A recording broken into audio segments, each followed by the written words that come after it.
vitória é nossa. A vitória é nossa. Seja para todos sempre glorificado aquele que criou os céus e a terra, nosso Deus maravilhoso e santo, eterno, imortal, precioso e bom. Seja glorificado para todos sempre também nosso Senhor e Salvador Jesus Cristo, Redentor das nossas almas, justificador nosso para todos sempre. Finalmente, seja glorificado para todos sempre o Espírito Santo, o Consolador das nossas almas, aquele de quem também dependemos a todo instante. Eu tenho muito regozijo nesta noite de estar aqui. Deus tornou possível para mim atender o pastor Marcelo e rever os amados irmãos sempre se constitui para mim muito mais do que um prazer, muito além de uma honra. Chega, na verdade, ao limite de um precioso privilégio. Deus a todos abençoe. Enquanto nós estamos de pé, eu lhes peço a gentileza de voltarem a abrir este livro sagrado. Como os irmãos aqui amam a palavra. Aleluia. Ao vir do aeroporto esta tarde, eu estava refletindo e dizendo ao pastor Marcelo, o que o irmão está fazendo aqui em Vitória é um marco.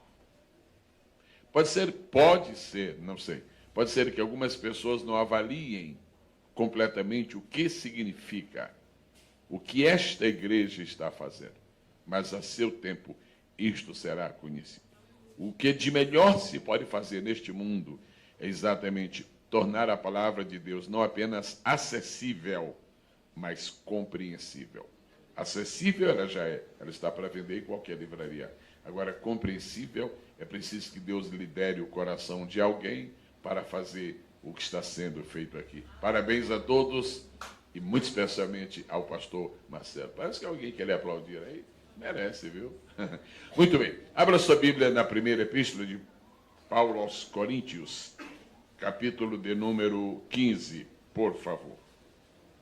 E agora digo isto, irmãos, que carne e sangue não podem herdar o reino de Deus, nem a corrupção herda a incorrupção. Eis aqui vos digo um mistério. Os irmãos podem repetir esta primeira sentença do verso 51? Na verdade, nem todos dormiremos, mas todos seremos transformados. No momento, no abrir e fechar de olhos, ante a última trombeta, porque a trombeta soará e os mortos ressuscitarão incorruptíveis. E nós, maravilha, e nós seremos transformados. Tenho a especial gentileza de tomar o seu assento. Vamos começar então na meditação, na solene meditação da palavra de Deus. Não é muito usual o que eu vou fazer, mas a gente faz isso a um amigo do coração, não é? Eu vou passar aqui o meu roteiro para ele.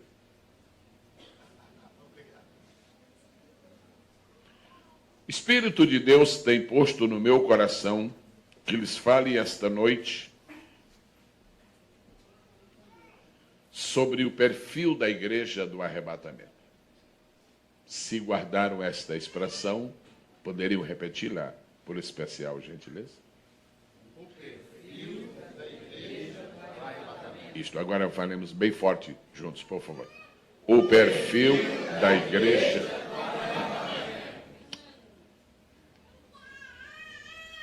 Qualquer pessoa que mantém um contato diuturno, permanente, frequente, com as Escrituras Sagradas, sabe, de sã consciência, que nós estamos no tempo do fim.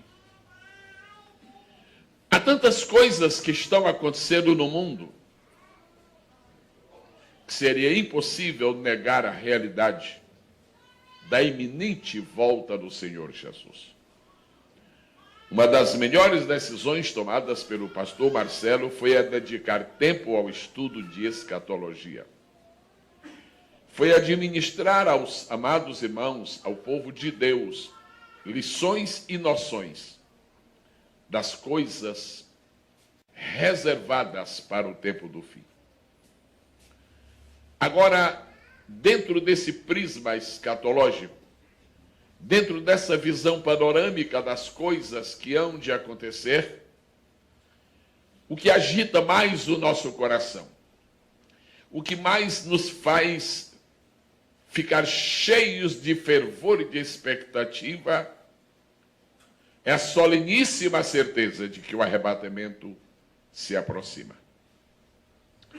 Em primeiro lugar, esta noite eu gostaria de mencionar para os irmãos que a igreja do arrebatamento valoriza os mistérios da Bíblia. Se os irmãos encontrarem por aí notícias de igrejas que não valorizam os mistérios da Bíblia, de igrejas que se satisfazem com as coisas mais elementares da vida e não procuram descobrir os segredos de Deus, os quais estão inseridos na palavra, essa não pode ser a igreja do arrebatamento. A igreja do arrebatamento tem que ter um profundo conhecimento da palavra. A igreja do arrebatamento tem que estar preparada para vencer todo tipo de hostilidade promovida por Satanás, e a maior parte delas diz respeito às verdades da Bíblia, de maneira que é preciso conhecê-la. Agora, se uma igreja não para estudar os mistérios de Deus, ela vai ficar na superfície. É como as pessoas que convidam amigos para irem tomar banho de mar, e, na verdade, não tomam banho de mar, só tomam banho de praia. E há dois tipos de crentes: os que tomam banho de praia e os que tomam banho de mar. A linguagem que eu estou usando é espiritual. Aqueles que entram na água e entram e nadam e enfrentam as ondas, e os que ficam somente fazendo montinhos de areia na mão, e quando chegam em casa dizem: foi muito boa a dia da praia hoje. Nós temos que mergulhar nos segredos da palavra de Deus. Amém, amados? Amém. É desejo do Espírito Santo que nós não fiquemos na superfície. Vamos falar isso aí. Deus não quer que fiquemos na superfície. Então, vamos mergulhar. Aleluia. Nós lemos nesta noite, um dos 3 versículos que nós lemos fala assim. O versículo 51. Eis aqui vos digo um mistério. A igreja do arrebatamento precisa valorizar os mistérios da Bíblia. Eu vou mencionar, não vou desdobrar, não vamos debulhar como se faz com uma espiga, mas vamos mencionar. Vou mencionar para os irmãos 7 dos principais mistérios que a Bíblia fala. E quem não conhece esses mistérios, os irmãos encontraram por aí, digo: olha, você precisa conhecer o pastor Marcelo, porque ele fala muito sobre os mistérios. Primeiro mistério com a igreja repetindo, por favor. Mistério do reino. Mistério da fé. Mistério da vontade de Deus. Mistério da igreja. Mistério da pessoa de Cristo. Mistério do evangelho. E, claro, mistério do arrebatamento. Eu rogo a Deus que você entenda todos esses mistérios. Eu imploro a Deus que lhe dê um apetite para mergulhar e conhecer esses mistérios. Sabe, a Bíblia diz que a sabedoria não é a última coisa, a sabedoria é a coisa principal. E a sabedoria é acompanhada do conhecimento. O conhecimento é algo inerente àqueles que conhecem, que amam a Jesus. O mistério do reino. Duas expressões aparecem nos evangelhos: mistério do reino dos céus e mistério do reino de Deus. Não cabe esta noite estabelecer diferença, mas eu só quero dizer que o reino de Deus é um mistério. Por que o reino de Deus é um mistério? Porque o reino de Deus não se parece em nada com o reino dos homens. Neste universo existem 3 reinos. Quantos reinos? 3. Primeiro, reino do homem. Reino de Satanás. Reino de Deus. O reino do homem tem 2 características. Comida e bebida, que a gente põe como uma coisa só. Comida e bebida. Não há ninguém que se reúna com outro e não fale, vamos tomar um cafezinho, vamos comer uma sopa, vamos para o macarrão, vamos para uma muqueca. Eu estou no Espírito Santo. E, naturalmente, tudo que envolve o reino do homem envolve comida. E depois prossegue. Mas Paulo disse, o reino de Deus não é comida e nem bebida. A outra coisa que caracteriza o reino do homem é a confusão. Sabe quando é que não existe nenhuma confusão entre os homens? É quando alguém está sozinho.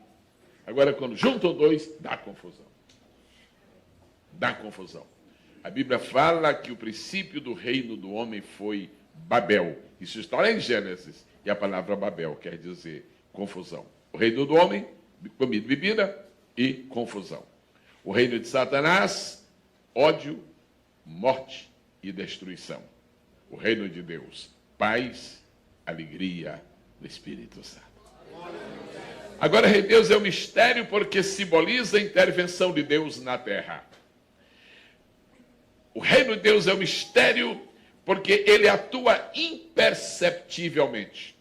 Todo mundo sabe quando se vai construir o edifício, porque as máquinas chegam, desde a terraplenagem até a construção propriamente dita, a inauguração, todo mundo acompanha. Tudo é perceptível. O reino de Deus, não. Uma pessoa aceita Jesus, ninguém viu o que aconteceu, mas aconteceu.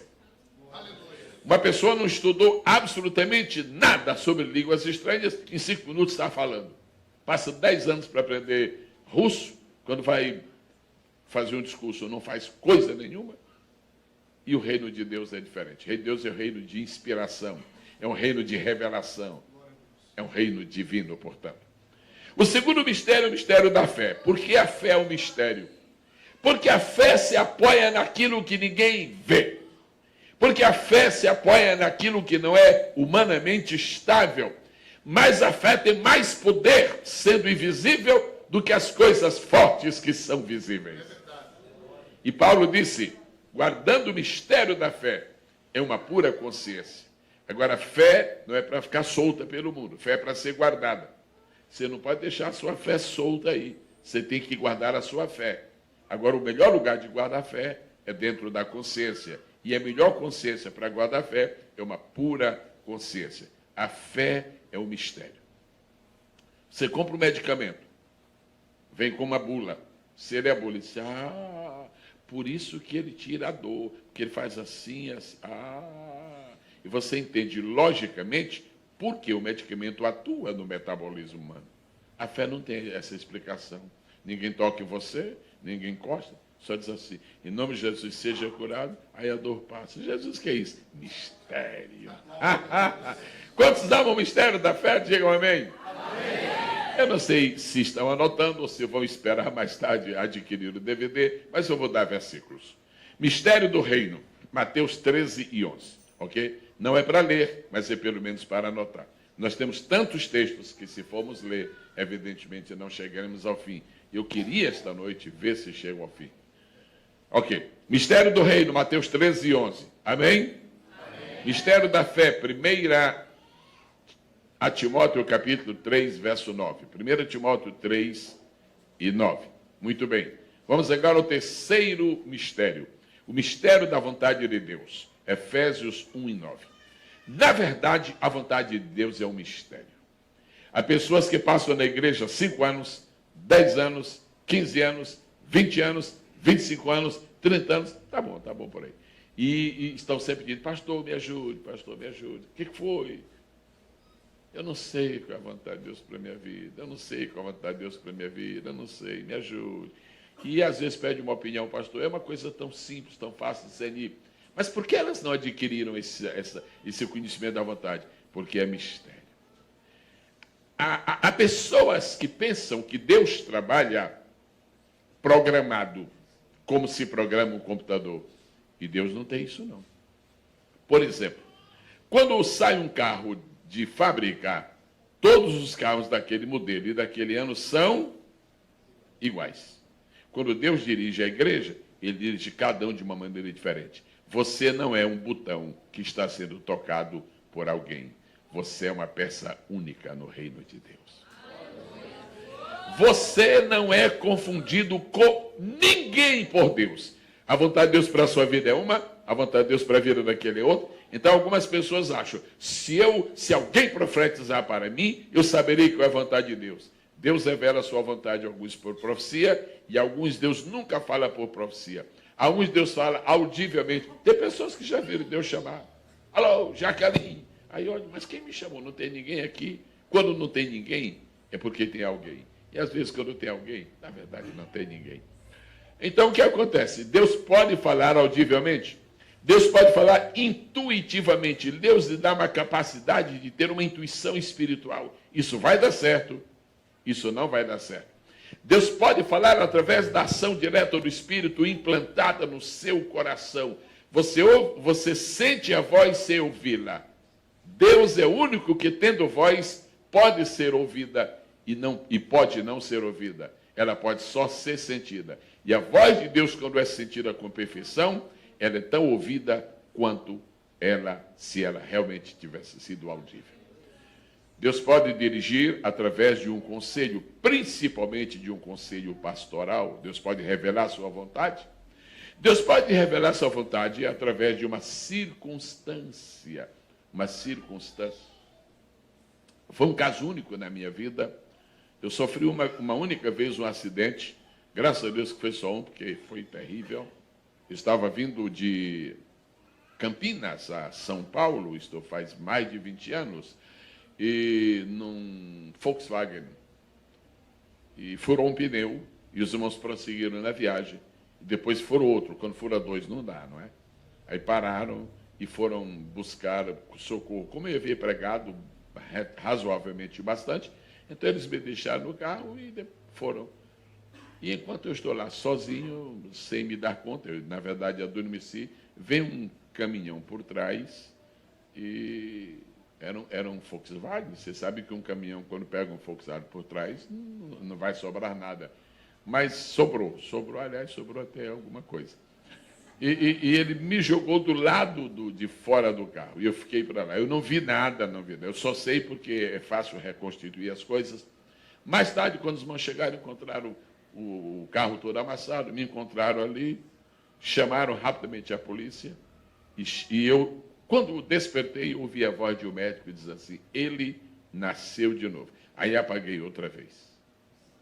Interessante.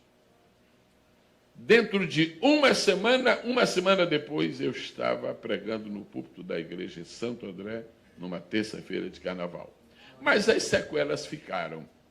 Voltei, eu morava nos Estados Unidos naquela época, e uma noite fiz uma coisa que não me é comum. É uma questão muito pessoal. É muito pessoal. Eu não me dou muito eu não consigo ficar muito tempo assim olhando para um aparelho de televisão, seja o que for que tenha lá. Mas isso é pessoal, é muito pessoal. Me dá um sono.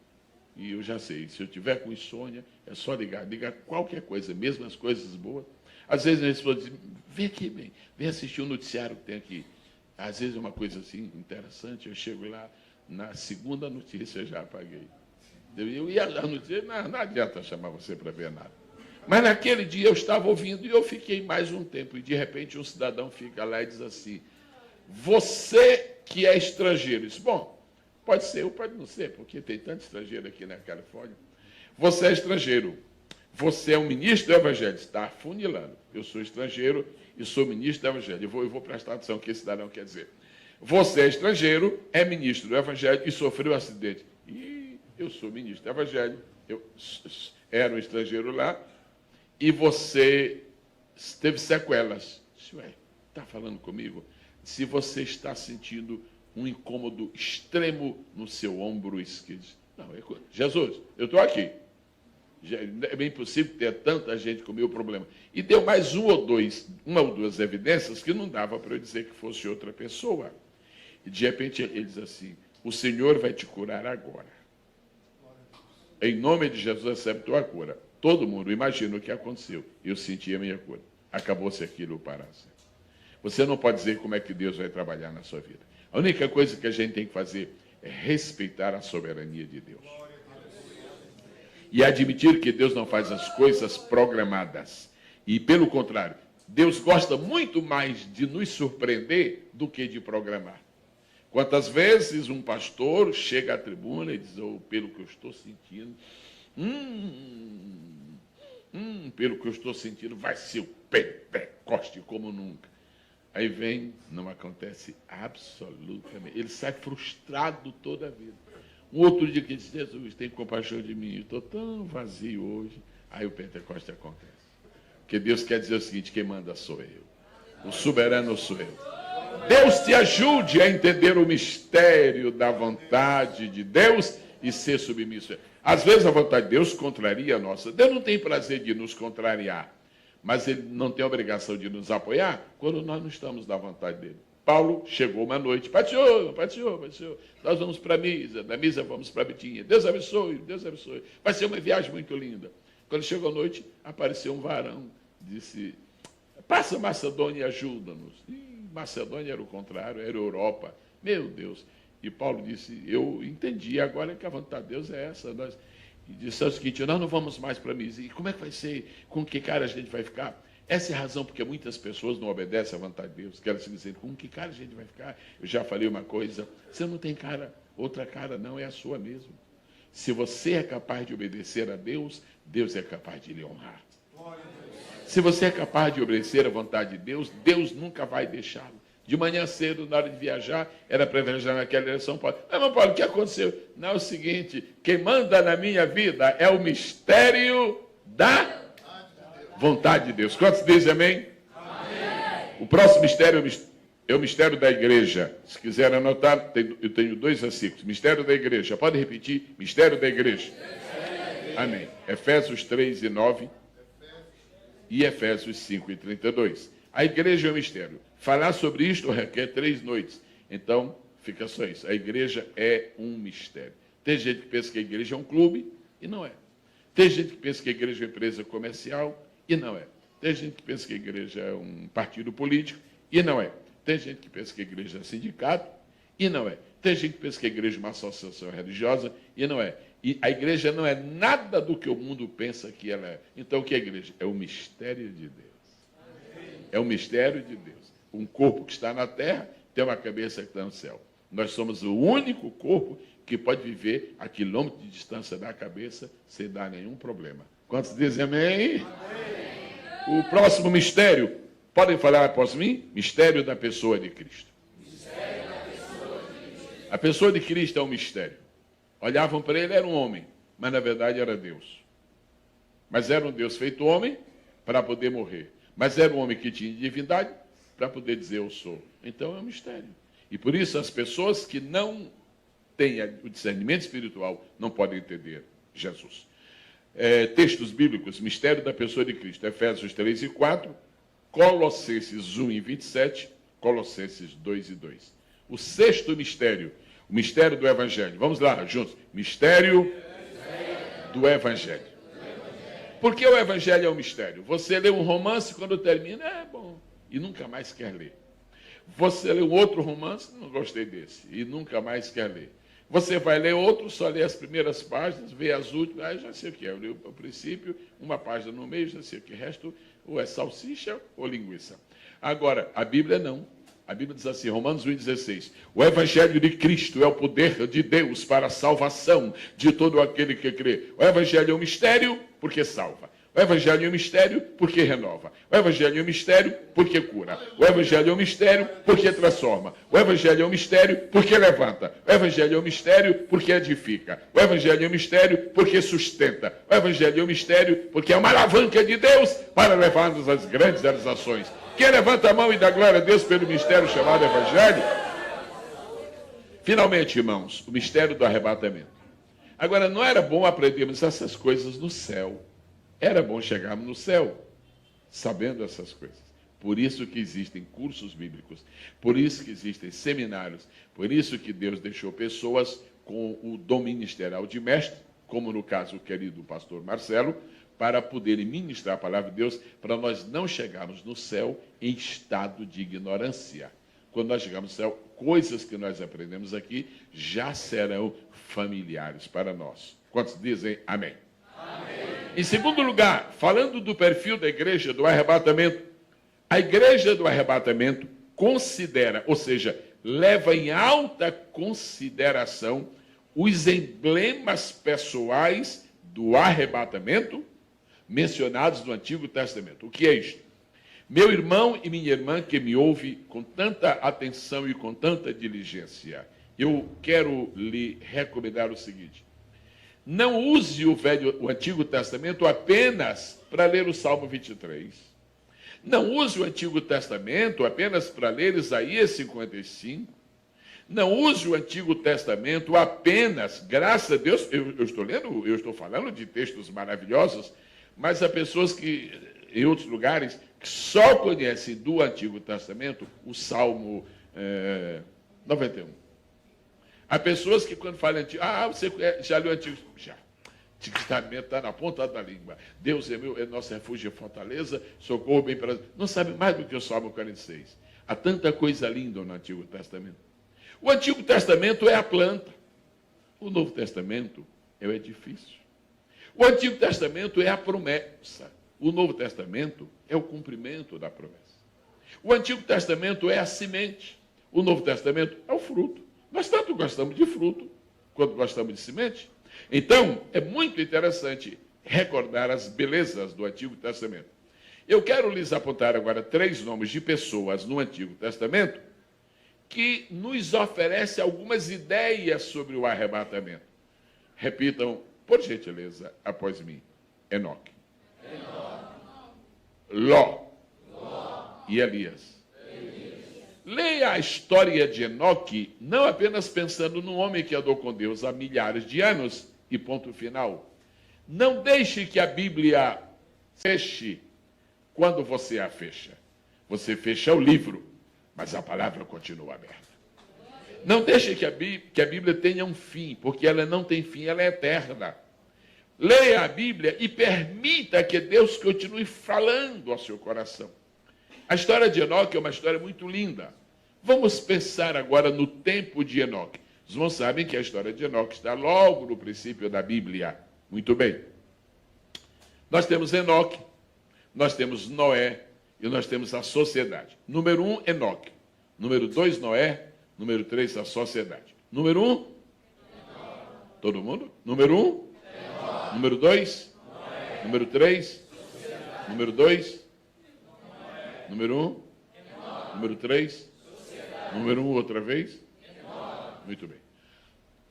Esses 3 elementos no livro de Gênesis, queridos irmãos, estudar o irmão mesmo na sua casa, tomar tempo, e estudando os 3 assim em conjunto, isso é escatologia da mais profunda que pode existir dentro das Escrituras. Noé, dentro da arca, escapando do dilúvio, simboliza o povo judeu, que não será destruído. Enoque, sendo arrebatado, simboliza a igreja, que é o que vai acontecer com ela mesmo. Vai ser arrebatada. Admitir que a igreja vai passar pela grande tribulação é admitir que Enoque foi arrebatado no meio do dilúvio. E no meio do dilúvio não houve arrebatamento. Certo? Enoque representa a igreja, Noé representa Israel e a sociedade representa o mundo. Por isso que está escrito na carta de Paulo aos Coríntios, que quando Deus olha dos céus à terra, ele só vê 3 povos. Diz a Escritura Sagrada, ele vê os judeus, ele vê os gregos, que também são chamados de gentios, e ele vê a igreja. A palavra literal é esta: portai-vos de modo que não deis escândalo, nem aos judeus, nem aos gregos ou gentios, nem à igreja de Deus. Se lá em Coríntios só existem esses 3 povos, e ao longo da Bíblia, esses 3 povos estão simbolizados na história de Gênesis. O que é que Enoque representa? A igreja. Que povo é que Noé representa? Que povo que Noé representa?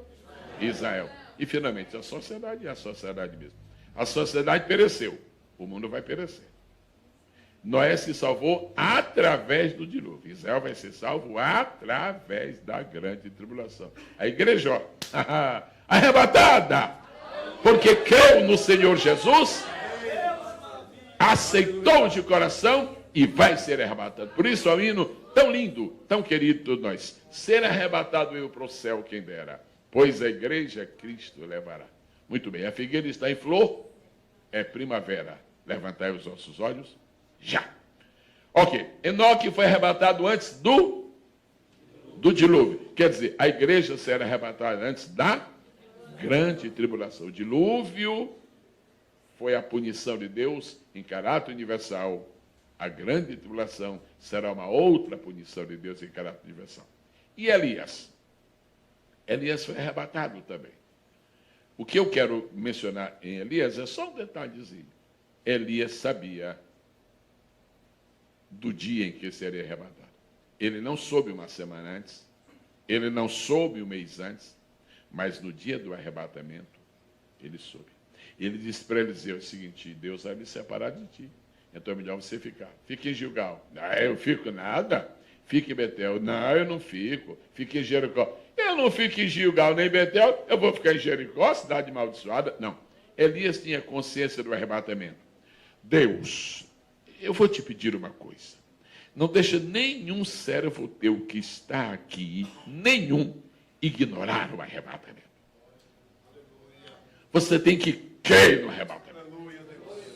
Você tem que desejar o arrebatamento. Você tem que amar a doutrina do arrebatamento, porque eu vou lhe dizer uma coisa, meu irmão. Eu vou lhes dizer uma coisa, meus amados irmãos. Jesus tem mais desejo de arrebatar a igreja do que mesmo a igreja tem de ser arrebatada. Ele tem mais vontade de se encontrar conosco do que mesmo nós temos de nos encontrar com ele. Aí você diz: não, pastor, mas eu tenho uma vontade tremenda. Jesus tem mais. O desejo de Jesus é se encontrar conosco. O desejo de Jesus é tirar-nos deste mundo mau, perigoso. Isso aqui não serve mais. Nós estamos ainda aqui porque nós não completamos a obra. Nós não terminamos a obra de evangelização do mundo. Ainda faltam alguns se agregar ao povo de Deus. Mas logo, logo, o arrebatamento vai acontecer. Enoque, você pode repetir Enoque? Elias, você pode repetir? A outra pessoa que eu mencionei aqui é Ló. Pastor, será que Ló, de alguma maneira, lembra o arrebatamento? Sim. Quando você estiver estudando um personagem do Antigo Testamento e alguém lhe disser que ele é um tipo, não pense que a vida toda dele são partes da vida, são trechos da vida, porque ninguém vai viver toda a vida para simbolizar o futuro. Não, cada um teve a sua própria vida. Por exemplo, Sansão simboliza Jesus, mas só num pedacinho, só uma coisinha de nada. Não pode você imaginar Sansão agora na vida toda dele, porque graças a Deus na vida de Jesus não tem Dalila, não é? Mas na vida de... Quando foi que Jesus fez, quando foi que Sansão fez o maior estrago nos inimigos? Não foi com a sua morte? Não é com a morte que Jesus dominou completamente todos os seus inimigos? Ló foi salvo de Nova York, né?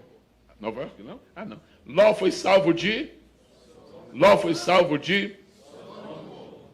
O que aconteceu depois que Ló saiu de Sodoma? Sodoma foi destruída com fogo. Deus destruiu Sodoma com Ló lá dentro. A grande tribulação não vai acontecer neste mundo com a igreja aqui dentro. Não, não, não, não. O que foi que os anjos disseram para Ló? Apressa-te, porque o Senhor não pode destruir esta cidade enquanto tu estiveres aqui. É você que está impedindo o caos no Brasil e no mundo, porque você, como filho de Deus, os irmãos, nós como filhos de Deus, Nós estamos aqui, somos nós que estamos impedindo esta nação, este mundo de ser destruído, porque nós ainda estamos aqui. Aleluia, aleluia, aleluia, aleluia ao Cordeiro. Agora, em terceiro lugar, estou falando esta noite do perfil da igreja do arrebatamento. A igreja do arrebatamento, irmãos, ela tem que compreender com muita seriedade duas ideias fundamentais da Bíblia que se relacionam com o arrebatamento. Fiquem ouvindo, nós já lemos e eu vou ver outra vez. Olha só, é um versículo extraordinário. Na verdade, ele é praticamente a chave do que eu estou falando. Olha só. Eis aqui vos digo, eu gosto de ver a igreja repetir a Bíblia. Eis aqui vos digo um mistério. Eis aqui vos digo um mistério. Na verdade, nem todos dormiremos,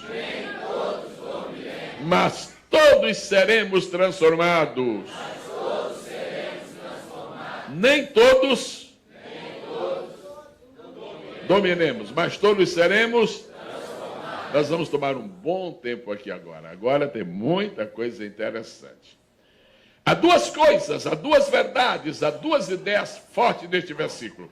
Nem todos dormiremos. Paulo está falando do arrebatamento. Quando Paulo diz nem todos dormiremos, ele está dizendo não vai morrer todo mundo. Porque tem algumas pessoas que estarão, muita gente, que estará viva no dia do arrebatamento. Mas antes de vir para este versículo, eu preciso que todos os irmãos que têm Bíblia voltem comigo agora para São João, capítulo 11, e logo nós estaremos falando sobre nem todos dormiremos. São João, capítulo 11, versículo 25. São João, capítulo 11, verso 25. Eu vou fazer uma pergunta muito simples. Quem já encontrou? Diga amém. Então, vamos ver, porque já encontraram. Olha aqui, Jesus diz. Disse-lhe Jesus, eu sou a ressurreição e a vida. Quem crê em mim, ainda que esteja morto, viverá. Quero crer que milhões e milhões e milhões de pregadores desses 2000 anos de história da igreja do Senhor aqui no planeta Terra já falaram, já pregaram, já ministraram sobre este versículo. Vai ser difícil encontrar alguém aqui que já pregou algumas vezes, que não tenha pregado. Nós gostamos deste versículo, ele é bonito. Eu sou a ressurreição e a vida. Quem crê em mim, ainda que esteja morto, viverá. Esse versículo é muito usado em soteriologia, ou seja, na doutrina da salvação. Mas eu quero pedir a você agora, meu irmão e minha irmã, que veja este versículo na perspectiva escatológica. Jesus falou muito sobre escatologia, mas é uma opinião apenas pessoal. Mas na minha opinião, foi aqui que ele entrou no mistério. Esse versículo é fabuloso. Nós vamos nos alegrar mais uma vez com o desdobramento desta mensagem. Jesus está estabelecendo princípios escatológicos. Primeiro ele diz, eu sou, que é uma declaração de sua divindade. Eu sou. Os irmãos conhecem algum judeu? Os irmãos têm amizade com algum judeu? Os irmãos já falaram com algum judeu, assim, para conversar um pouco com ele? Os irmãos os irmãos sabem que quando dois judeus se encontram, eles falam em hebraico. Os irmãos sabem que quando um judeu se encontra com outro e fala em hebraico, e eles não se conhecem perto assim, escuta aqui, o que você é? Ele nunca diz, eu sou atleta. Ele diz, eu atleta. Ele nunca diz, eu motorista. Eu sou motorista. Ele diz, eu motorista. Ainda hoje o judeu não diz, eu sou. Você é casado ou solteiro? Ele não diz, eu sou casado. Ele diz, eu casado. Eles nunca dizem, eu sou. Desde os tempos antigos, quando Deus se revelou como Yahvé, quando Deus se revelou como Jeová, quando Deus deu aquela explicação para Moisés, eu sou, me enviou a voz, eles não falam. Os irmãos se lembram que a Escritura Sagrada diz, em São João, capítulo 8, que um dia Jesus estava falando com os judeus E os judeus, Jesus falou que conhecia Abraão, eles ficaram irritados. Tu não tem nem 50 anos e conhece Abraão. Aí Jesus disse, quer saber uma coisa? Antes que Abraão existisse, o versículo seguinte diz assim, e pegaram em pedras para tirar. Porque foi que os judeus pegaram em pedras para atirar em Jesus? Porque ele disse, eu sou. Alô? Os irmãos estão aí? Entenderam bem? Porque foi que os fariseus, os judeus, pegaram em pedras para atirar em Jesus? Porque ele disse, eu sou. Se quiserem anotar, não vamos lá, mas se quiserem anotar, João 8,58, isso é bem conhecido. Então pegaram em pedras para atirar. Porque uma pessoa que dissesse, eu sou, estava atribuindo a si a divindade. E era exatamente. 7 vezes Jesus disse solenemente no Evangelho de João, eu sou. Eu sou a videira verdadeira. Eu sou o caminho e a verdade e a vida. Eu sou a porta. Cada uma dessas declarações é um atestado da sua divindade. Ok. Jesus aqui está dizendo, eu sou a ressurreição e a vida. Os irmãos trouxeram a mão esquerda hoje? Todos? E a direita também? Graças a Deus. Então vamos lá. Levante, por favor. Tudo aqui é por favor, viu? É gentileza dos irmãos. Levante, por favor, a sua mão fechadinha assim. Ok. Eu estou esperando algum irmão decidir se ele levanta mesmo a esquerda. Muito bem. A esquerda. Aqui Jesus disse, eu sou a ressurreição. Então, ressurreição. Balança-se a mão, por favor. Ressurreição. Agora vamos levantar a direita, não baixa a esquerda, a não ser que tenha segurando uma criança, é diferente. E aqui é vida. Ressurreição.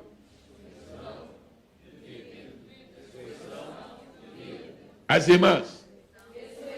Os irmãos. Ok, os dois juntos, quer dizer, um após o outro. 1, 2, 3. Eu sou a. E a. Eu sou a. E a. Os irmãos são capazes de imaginar que Jesus iria proferir uma declaração sem propósito? Nunca. Toda vez que Jesus falar, ele projeta a sabedoria. Toda vez que Jesus fala, ele está ensinando. Toda vez que Jesus fala, ele está ministrando. Ele disse, eu sou a e a vida. Jesus está aqui entrando no terreno da escatologia. Jesus está apontando para o dia do arrebatamento. Esta simples declaração de Jesus, eu sou a ressurreição e a vida, aponta para o dia do arrebatamento. Por quê? Porque Jesus está classificando a igreja dele em 2 grupos. Mão esquerda, por favor. Os que morreram, os que estiverem vivos. Estou falando, claro, no dia do arrebatamento. Os que morreram, os que estiverem vivos. Essa mão. Os que estiverem vivos. E essa aqui. Agora volta para o primeiro. Eu sou a... Para os... Eu sou a vida. Quer dizer, não vão morrer, porque eu sou a vida. Entendido? Para os que morreram, eu sou a... Agora, para os que não morreram, para nunca morrer. Ei, maravilha! Jesus classifica os membros da sua igreja de todas as épocas em 2 grupos, os mortos e os vivos. Os que morreram, mas morreram salvos. E os que não morreram e estão salvos. Agora Jesus vai continuar explicando ainda melhor. Eu sou a ressurreição e a vida. Quem crê em mim, ainda que esteja morto, viverá. Agora vamos lá. Ainda que esteja morto. Passa para esse lado aqui. Amém? Simplesmente bonito, não é? É simplesmente bonito. Ainda que esteja morto, viverá. Por quê? Porque aqui não vai jamais haver morte. Deixa eu fazer uma pergunta que aparentemente não tem nada a ver com isto, mas como é da Bíblia, a gente... O senhor que está aí com esta bonita blusa aí toda... Isso, fique de pé, por favor. Quando Jesus morreu, ele morreu... havia mais alguém com ele crucificado? Havia, o senhor acertou, nota 10. Quantas pessoas estavam crucificadas ao lado de Jesus? Duas. Muito bem, não preciso dizer de que lado, porque aí também é demasiado infantil. Muito bem. Quem morreu primeiro, Jesus ou os dois homens? Quem morreu primeiro, Jesus ou os dois homens? Então Jesus era mais fraco? Por que ele morreu primeiro? Jesus não aguentou viver mais tempo e ele morreu primeiro? Já citou, querido? Agora é que é a pergunta-chave. Por que foi que Jesus morreu primeiro? Por que aquele idiota e o outro convertido, por que eles não morreram primeiro? Jesus morreu primeiro. Quando chegaram para ver, Jesus já estava morto. O que é isso? Por que foi que Jesus morreu primeiro? Se o senhor acertar essa resposta, eu vou lhe dar de presente um livro que eu tenho aí. Desde que ninguém sopre. Ok, esgotou o tempo, obrigado. Você é desses que gosta de pensar, eu respeito. Alguém quer dar uma opinião? Senhor, por que foi que aqueles dois homens morreram depois? Jesus morreu primeiro. A fraqueza do... Que é isso, Jesus? Se eu morrer primeiro, diga, amado. Se eles morressem primeiro, Jesus teria que estar. É uma pergunta. Eu me lembro, eu vou lhe dar um versículo que eu encontrei na Bíblia. Não estás longe do reino de Deus. É o seguinte, enquanto Jesus esteve aqui na terra, nos seus 3 anos e meio de ministério, ninguém morreu na presença dele. Eu sou a ressurreição, mas sou também a... Enquanto Jesus estivesse vivo, eles não morreriam. Podia demorar 1 dia, 2, 3. Depois que Jesus morreu, estão liberados para morrer também. Mas enquanto Jesus estivesse ali vivo, eles não poderiam morrer. Sabe por quê? Porque a morte não triunfa sobre a vida. Todo mundo falando bonito. A morte não triunfa sobre a vida. Faça de conta que você é um professor e você está falando para o seu estudante, para o seu discípulo que está ao lado, aperte na mão do seu discípulo, assuma a posição de professor e diga, olha, a morte não triunfa. Bem bonito. A morte não triunfa sobre a vida. Maravilha. Glória a Deus. Bom, vamos voltar para João 11, 25. Jesus disse, eu sou a ressurreição e a vida, quem crê em mim ainda que esteja morto, viverá. Agora nós vamos voltar para Coríntios e vamos ver as 2 ideias fundamentais. Nem todos dormiremos. Isto fala de sono. As irmãs bradem sono. Sono. Mais uma vez. Mas todos seremos transformados. Agora os irmãos falam transformação. Todo crente que quer entender bem o mistério do arrebatamento tem que prestar atenção ao que Paulo falou. Paulo falou de sono e Paulo falou de transformação. Nem todos dormiremos, nem todos passaremos pelo sono da morte, mas todos seremos transformados. Nós vamos agora conversar um pouquinho sobre sono. Espero que ninguém tenha neste momento. Os irmãos sabem que a Bíblia fala em diferentes sonos. E eu quero mencionar 5 sonos da Bíblia que a gente precisa entender bem por causa do arrebatamento. Quem quer escrever, escreva. Quem quer guardar na mente, guarde. Quem quer aguardar o vídeo, o DVD, então aguarde. Primeiro, sono. Sono na hora da desobediência. Vamos repetir, por favor? Sono na hora da desobediência. Segundo sono, sono na hora da guerra. Sono na hora da guerra. Terceiro sono, sono no jardim. Sono no jardim. Quarto sono, sono... Cuidado que depois eu vou pedir que repitam. Sono na hora da semeadura. Sono na hora da semeadura. Quinto, sono na hora do milagre. Sono na hora do milagre. Eu estou pensando, pastor Marcelo, que só isso aqui dá uma mensagem. Né? Ok, muito bem. Vamos lá. Primeiro, sono. Sono na hora da desobediência. Segundo sono, sono na hora da guerra. Terceiro, sono do... Quarto sono, sono na hora da... Quinto sono, sono na hora do... Agora, para cada um desses sonos, vamos procurar uma pessoa para poder ilustrar. Sono na hora da desobediência, Jonas. Se lembram? Jonas desobedeceu a Deus e foi vítima de uma sonolência Dormiu e dormiu e dormiu e dormiu. Foi preciso o pessoal chegar e acordá-lo e dizer assim: que tens dormente? Sono na hora da guerra, Saul. Em plena guerra, Saul dormiu, deixou a espada para um lado, a lança para outra. Davi passou ali em frente. O pessoal disse: Davi, aproveita, Davi. Aproveita, vinga-te agora, mata esse sujeito. Não, ele tem a unção de Deus da vida dele. Sono do jardim são discípulos. Jesus chamou os discípulos para ele ia orar e ficou uma distância de um tiro de pedra. Enquanto Jesus estava orando, os discípulos estavam meditando, certo? Desculpe, obrigado, irmão. Eles estavam meditando. Sono na hora da semeadura. A Bíblia diz que os inimigos vieram enquanto o semeador dormiu e semearam joio. E finalmente sono na hora do milagre, que foi Adão.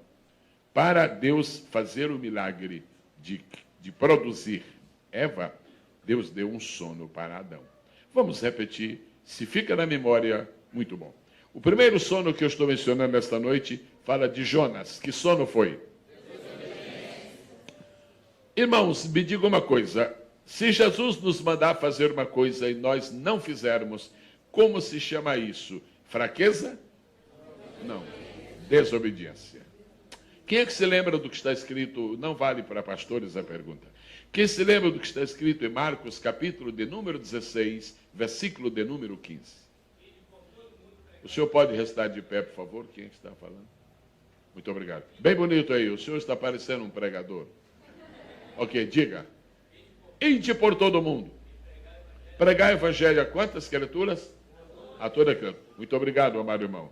Antes que o senhor se sente, 3 perguntas. A igreja tem ido por todo mundo? Já foi a todo mundo? Não.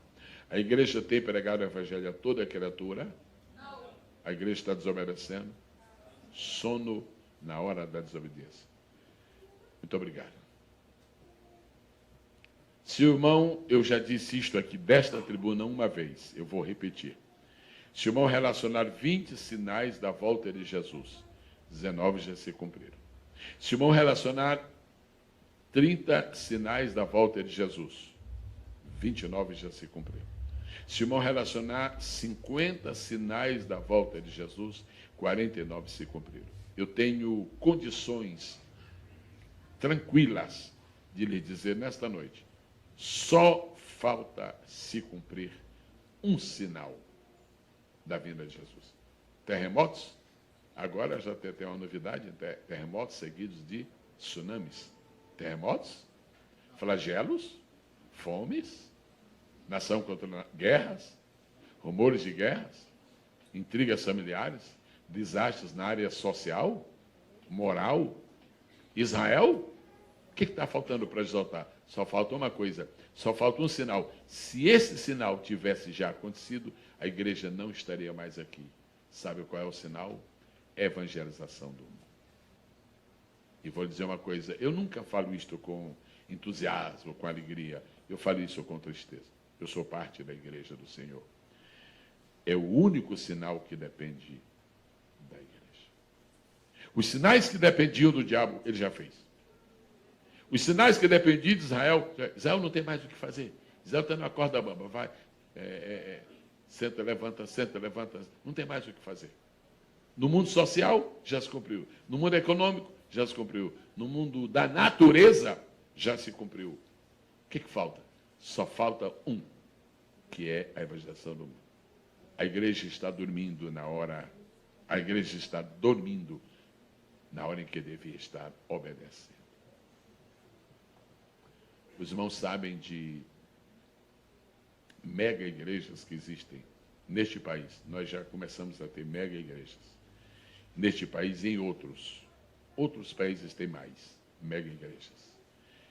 O dinheiro da igreja dá para tudo, serve para tudo. Para fazer catedrais áureas, quer dizer, de ouro, mas não serve para evangelização. Usa-se o dinheiro para tudo. Eu vou fazer uma declaração aqui, que talvez ajude algumas pessoas a entenderem. Os irmãos sabem qual foi a verdadeira causa desse colapso financeiro que houve no mundo? É espiritual. Aquilo foi uma coisa espiritual. Onde foi que começou? Em que país? Estados Unidos. Começou por onde? Pela área imobiliária. As mega igrejas dos Estados Unidos, com milhões e milhões de dólares, estavam aplicando o dinheiro sagrado, o dinheiro da evangelização no mercado imobiliário. Perderam tudo.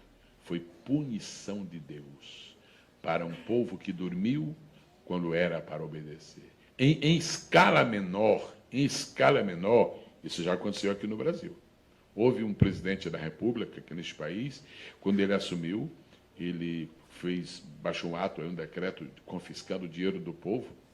Somente no estado de São Paulo, aproximadamente 30 a 35 igrejas perderam milhões. Estava tudo aplicado no overnight. O dinheiro da igreja, irmãos, é para evangelizar o mundo. A igreja existe, irmãos, é para conquistar as nações. A razão porque Deus manda um avivamento para a igreja é para que ela tenha poder para enfrentar Satanás e trazer as almas. Que desça mais ainda sobre esta igreja uma unção profunda, uma vontade férrea, indomável de fazer evangelho. Nós não podemos dormir, porque a hora não é de dormir, é de obedecer. Jonas dormiu, porque ele estava fora da vontade de Deus. Jonas dormiu, porque Deus tinha mandado Jonas ser missionário. E ele não foi. Ele não quis ir para o lugar que Deus lhe mandou. A história de Jonas recorda a igreja falhando na tarefa escatológica de proclamar o evangelho a todo mundo. Agora, eu não estou dizendo esta noite que a igreja toda vai sair pelo mundo, porque se a igreja toda for para o mundo, acaba aqui no Brasil. Eu estou dizendo duas coisas: que aqueles que têm chamada dentro da casa de Deus devem ser enviados. Senão a obra não termina. Nós vamos ficar mais 500 anos aqui. Enquanto não cumprimos o propósito de Deus, não adianta ficar. Por que existe internet hoje? Por que a mídia chegou a um ponto que jamais alguém poderia imaginar? Deus está dando recursos à igreja, condições à igreja. Minha nora hoje, ela mora nos Estados Unidos, uma das minhas noras, uma das minhas noras não sabia falar nada de inglês. Um dia ela estava acessando a internet e entrou em contato com uma pessoa do Canadá. E sem falar inglês, ela falou de Jesus para esse moço. Ele estava no Canadá e ela estava no Rio de Janeiro. Aquele moço veio a Jesus. A internet devia estar sendo usada pela igreja, não para o que a igreja está fazendo. Existem milhares e milhares de pessoas brincando na internet, quando podiam estar evangelizando. Existem milhares e milhares de pessoas na internet passando slides de fantasias, quando podiam estar proclamando a palavra de Deus. É muito difícil para mim não aceitar a ideia. Eu me recuso a não crer que nesta noite, aqui dentro, eu me recuso a não crer, a descrer, que aqui esta noite não haja alguém chamado por Deus para o campo missionário. E a grande desculpa que nós demos para não mandar missionários esses anos todos é que nós temos recursos. E Deus nunca disse: rogai ao Senhor da seara que mande recursos. Ele diz: rogai ao Senhor da seara que mande obreiros. Quando a igreja manda o obreiro, Deus manda o recurso. Oh, aleluia! Um grande avivamento missionário para esta nação. Um grande avivamento. O segundo sono é o sono na hora da guerra. Saul devia estar guerreando, Saul devia ter escondido sua arma, Saul devia estar em ponto de batalha, estava simplesmente dormindo, estava desguarnecido. Enfoca o perigo da igreja perder a motivação para ser mais que vencedora. Há muitas igrejas, irmãos, que não parecem um exército. Há muitas igrejas que não parecem um grupo de guerreiros, parece um piquenique. Deus não chamou a igreja para ser um piquenique, chamou para ser um exército. Alô? Alô? Alô? Deus não chama a igreja para fazer shows. Deus chama a igreja para combater o diabo. Deus não chama a igreja para fazer espetáculos. Como sabem, pelos meus cabelos e pelas notícias que tenho, eu não sou de ontem, acho que eu sou de anteontem, e já vi muita coisa, mas ultimamente eu fico assim um pouco preocupado. O forte da igreja agora é fazer shows. Nós não fomos levantados por Deus para fazer shows. Aí, Jesus não é artista e nem palhaço. E a igreja não é o teatro.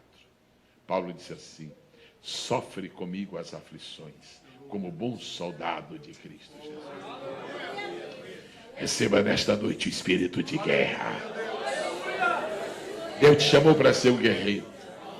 Deus te chamou para ser um guerreiro. Deus te chamou para ser um guerreiro. Quem é aqui esta noite que acredita que quando chegar no céu, Jesus vai receber? Bem-vindo, meu filho. Quantos shows você fez lá embaixo? Quem acredita que Jesus vai perguntar isso? Quantos espetáculos tu participaste? Não. Uma vez Deus me deu, o Senhor me apareceu e me deu a informação. Quando você chegar aqui em cima, porque tudo para ele está lá em cima. Quando você chega em cima, você vai ter duas surpresas. Eu vou falar para você, mas você vai ter ainda como surpresas. Eu vou fazer duas perguntas para você, quando você chega aqui. Primeira, quantas vezes leste o meu livro? O livro que ele deu para nós está embaixo, na gaveta. Porque os programas de televisão não nos permitem mais, não dão mais tempo de ler a Bíblia. E a juventude, então, e eu amo a juventude, amo profundamente, e a juventude agora está agora confundida por um espírito estranho. Ela quer estar atualizada, ela quer saber tudo, ela quer compreender tudo, ela quer entender tudo. Isto é uma arma do diabo, para que nós compreendamos todas as coisas da terra e ignoremos as coisas do céu. Aleluia. Isto é uma mensagem escatológica, isto também é uma advertência sobre os grandes dias. Se nós não temos tempo para Deus, por que nós estamos querendo pedir a Ele que nos dê tudo o que Ele tem? Deus nunca nos dará tudo o que tem, se nós não dermos tudo o que nós temos para Ele. Um dia Deus disse: essa parte do universo para onde vêm os meus servos quando morrem firmes em mim, vai se chamar seio de Abraão. O Novo Testamento que eu vou mandar fazer, no primeiro versículo, eu vou mandar pôr o nome do meu filho Jesus, honrando a humanidade dele, do meu servo Abraão, meu nome Davi. Sabe por que foi que Abraão recebeu tudo de Deus? Porque deu tudo para Deus. Vamos aumentar a nossa intimidade com o Senhor. Vamos aprofundar a nossa intimidade com o Senhor. Há muita coisa roubando o nosso tempo. Há muita coisa querendo eliminar a nossa comunhão. Este é o perfil da igreja do arrebatamento. Tu não estás sendo treinado para ser um campeão de quizzes. Tu estás sendo treinado para ser um campeão na guerra espiritual. Esta é a vitória que vence o mundo. O nosso conhecimento das coisas da terra? Não, a nossa fé. Receba de Deus tudo o que você precisa para ser um grande guerreiro. Quantos dizem amém? Amém. Sono na hora da guerra. 1 Coríntios 15, 57 diz assim: portanto, meus amados irmãos, sede firmes e constantes, sempre abundantes na obra do Senhor, sabendo que o vosso lazer não será vão no Senhor. Hã? Vosso o quê? Trabalho? Foi o que eu disse. Mas tem muitas Bíblias, tem muitas versões novas da Bíblia. O vosso lazer. A igreja não foi estabelecida para lazer. A igreja foi estabelecida para fazer. Vamos repetir juntos? A igreja não foi estabelecida para lazer. Foi estabelecida para fazer. Fazer o quê? Fazer a obra de Deus. Lá em Mateus 28 já diz: ide, fazei discípulos de todas as nações. O terceiro sono é o sono do jardim. Os discípulos tiveram a oportunidade de ficar orando, de ficar meditando, de ficar vigiando. 3 coisas fundamentais. Repita, pois, orar, meditar, vigiar. Qual é a mais importante? Sozinha nenhuma é suficiente. Orar. O que adianta orar e não vigiar? O que tem de gente orando aí que está caída. Se fizer uma sozinha, não resolve. Tem que orar, tem que vigiar e tem que meditar. Porque quando você ora, você se relaciona com o céu. Quando você vigia, você vê o que se passa ao redor. Mas quando você medita, você abastece você mesmo com a palavra. Você trouxe o dedo indicador? Diga orar, vigiar, Meditar. Cuide das coisas de cima. Veja as coisas que estão ao seu redor, mas não esqueça das coisas que estão dentro. Quantos dizem amém? Amém.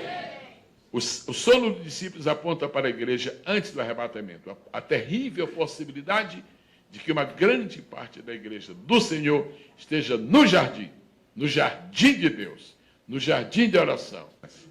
Agora, em último lugar, a igreja, o sono na hora do milagre, Adão. O que tem isso a ver com o arrebatamento? É o seguinte, quando nós lemos a história de Adão,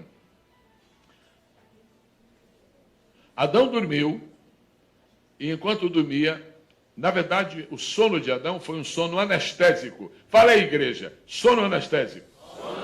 Mas, irmão, sono profundo, anestésico, profundo mesmo. Foi sério aquele sono. Deus chegou, meu irmão, isso é que é saber dormir. Deus tirou uma costela de Adão e Adão não acordou. Você viu quem foi que inventou a anestesia? Foi Deus. E dali Deus fez Eva. Eva foi feita quando Adão dormia. Dormir simboliza a morte. A morte do último Adão é diferente da do primeiro. Quando o primeiro Adão dormiu, saiu Eva. Você pode repetir isto? Quando o último Adão dormiu, o sono da morte. Olha o que saiu aí. Saiu a igreja. Saiu a igreja. Saiu a igreja. Assim como Jesus é o último Adão, nós somos a última Eva. Nós somos a última Eva. Muito bem. Advertência à igreja, para que ela não se esqueça de suas origens sobrenaturais. Irmãos, nós não somos frutos da inteligência de um homem. Nós não somos frutos da capacidade de um homem. Nós, como igreja, somos fruto de um milagre. O milagre da morte de Jesus e de sua ressurreição. Bata a mão no coração e diga, eu, por ser membro da igreja, sou fruto de um milagre. Aleluia!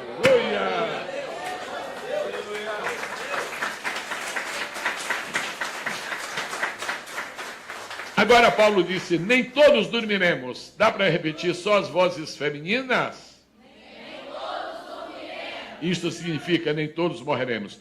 No dia que Jesus voltar, haverá milhões de pessoas neste mundo que nunca morreram e não vão morrer.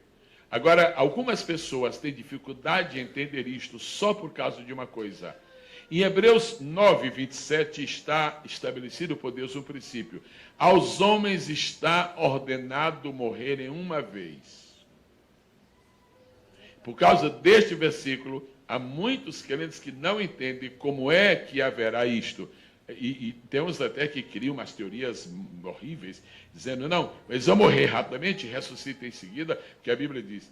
Deixa eu lhe fazer uma pergunta, muito interessante. Use seu raciocínio forte que Deus lhe deu.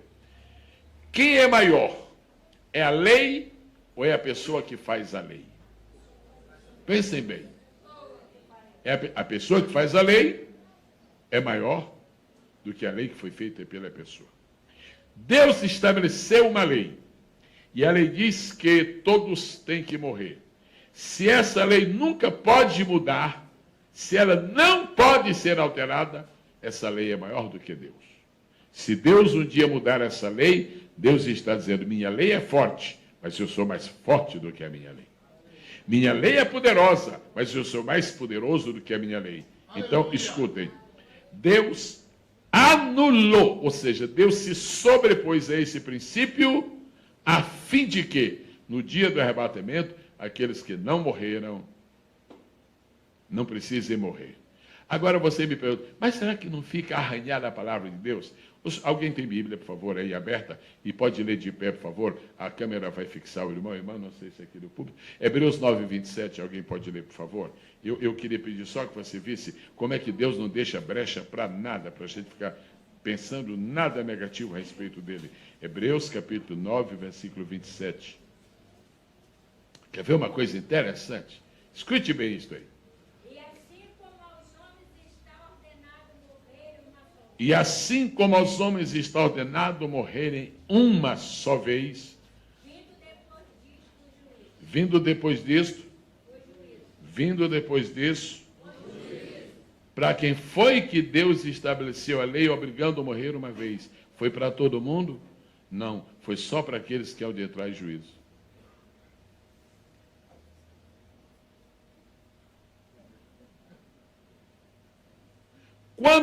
Quando Enoque morreu, quando Enoque foi arrebatado e não morreu, Deus, essa lei agora deixou Deus em má situação? Não, porque depois do arrebatamento dele não veio o juízo. Se não veio o juízo, não tem problema. Ele pode escapar da morte. Só quem pode escapar da morte é quem escapou do juízo. Se você escapou do juízo, você pode escapar da morte. Então Deus disse, todo mundo que nascer tem que morrer, a não ser que escape do juízo. Porque Deus está estabelecido por Deus que uma vez cada um tem que morrer. E depois disso virá o juízo. Como a igreja não vai entrar no juízo, ela não precisa morrer. Amém. Quem entendeu isso com alegria e paz na sua alma, diga amém. Amém. Porque foi que ele ia se arrebatar. Deus, o Senhor quebrou a sua lei, Deus, o Senhor quebrou a sua lei. O Senhor disse, todo mundo tem que morrer. Eu falei, todo mundo que está debaixo do juízo. Eu não tinha juízo para Elias. Elias era um profeta do meu coração. Enoque andava comigo. Vocês acham agora, que é isso? Que é isso? E os que estiverem vivos no dia do arrebatamento não precisam morrer, porque nunca passaram pelo juízo. Romanos 8:1. Portanto, agora nenhuma condenação há para os que estão em Cristo Jesus. Nossa vida é maior do que a nossa condenação era. Primeira palavra, sono. Nós já vimos, nem todos dormiremos. Segunda palavra, transformação. Mas todos seremos transformados. Nós já vimos. Agora, quando a Bíblia diz, quando Paulo fala, nem todos morreremos, ele está falando que é um mistério. Agora você entendeu por que o arrebatamento é um mistério. Porque ele vai fechar a porta da morte para muita gente. Alguém que tem esperança de estar vivo no dia do arrebatamento?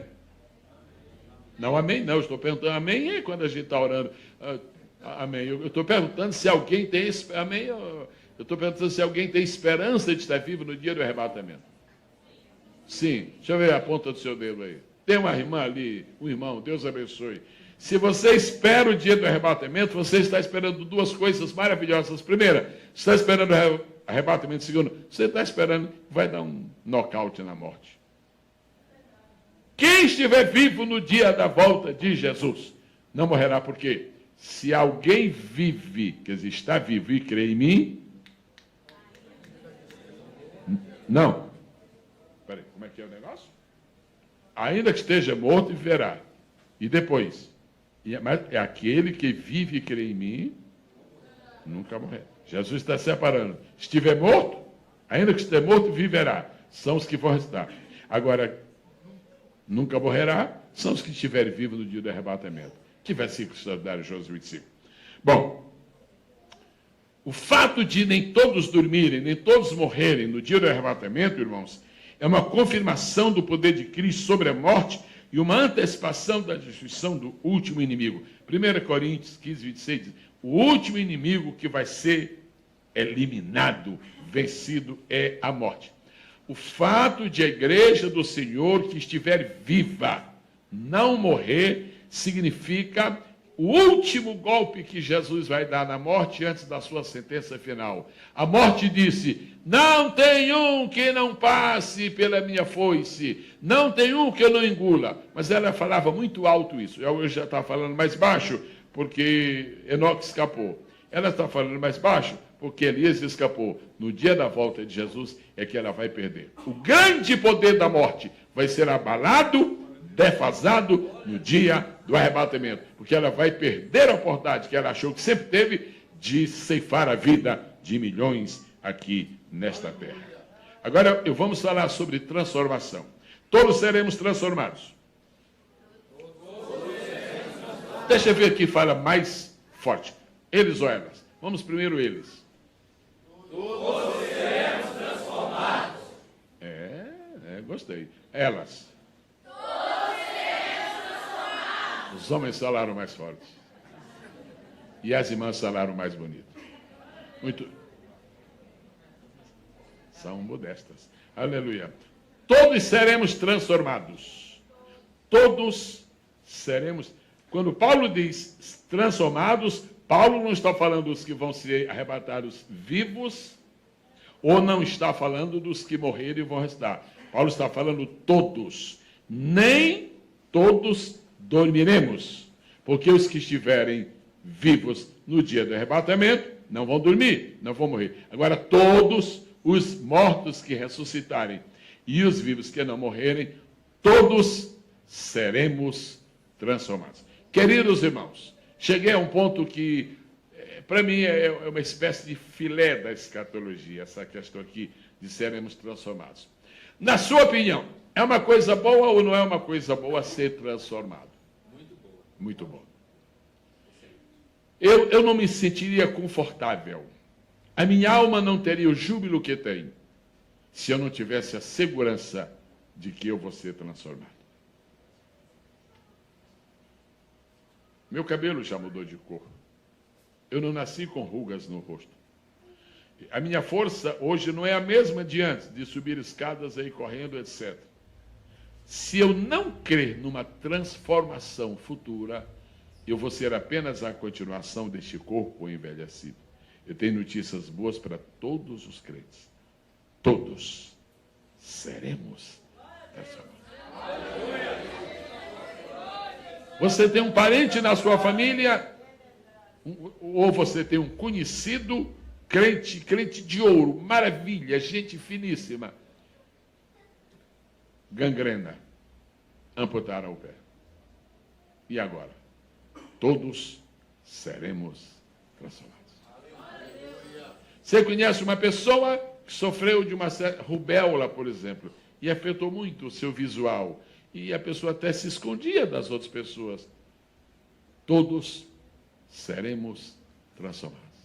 Você conheceu aquela irmã que, quando era uma jovem na igreja, o pessoal até dizia para ela, se na igreja tivesse concurso para Miss, você era Miss Vitória.